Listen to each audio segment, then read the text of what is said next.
Hello നമസ്കാരം, ഏവർക്കും പുതിരീഡിയിലേക്ക്. Got എന്ന ചിത്രത്തിൻ്റെ ഫാൻ ഷോ റെസ്പോൺസാണ് എന്നൊരു വീഡിയോ ഭാഗത്തെ. വീഡിയോയിലേക്ക് മുമ്പ് വീഡിയോ ലൈക്ക് ചെയ്യുക, ചാനൽ സബ്സ്ക്രൈബ് ചെയ്യാൻ വേണ്ടി ശ്രമിക്കുക. വെങ്കട് പ്രഭുവിൻ്റെ സംവിധാനത്തിൽ ദളപതി, വിജയ്, സ്നേഹ, പ്രഭുദേവ, ജയറാം എന്നൊക്കെ പ്രധാന കഥാപാത്രങ്ങളായിട്ട് നാളെ സെപ്റ്റംബർ 5-ാം തീയതി റിലീസ് ചെയ്യാൻ പോകുന്ന ചിത്രമാണ് ഗോട്ട്. എല്ലാ സിനിമാ പ്രേമികളും ഒരേപോലെയാണ് ചിത്രത്തിൻ്റെ ഓരോ അപ്ഡേഷനും അറിയാൻ വേണ്ടി കാത്തിരുന്നത്. അങ്ങനെ കാത്തിരിപ്പിനൊടുവിൽ ചിത്രത്തിൻ്റെ ഏറ്റവും പ്രധാനപ്പെട്ട അപ്ഡേഷനും കൂടി പുറത്തു വന്നിരിക്കുകയാണ്. ചിത്രത്തിന് അതിഗംഭീരമായ രീതിയിലുള്ള വമ്പൻ റിലീസ് തന്നെയാണ് കേരളത്തിലും ഉള്ളത്.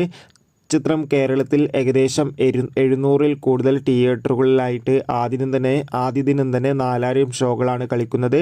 അതോടുകൂടി ചിത്രത്തിൻ്റെ ആദ്യ ഫാൻ ഷോ രാവിലെ കൃത്യം 4 മണിക്ക് തന്നെ ആരംഭിക്കുന്നതായിരിക്കും. കാത്തിരിക്കാം കൂടുതൽ അപ്ഡേഷൻ അറിയാൻ വേണ്ടി. എത്ര പേരാണ് ഗോട്ട് എന്ന ചിത്രത്തിൻ്റെ റിലീസിനായി കാത്തിരിക്കുന്നത്? തീർച്ചയായും കമൻറ്റ് ബോക്സിൽ രേഖപ്പെടുത്താൻ വേണ്ടി ശ്രമിക്കുക. Bye bye.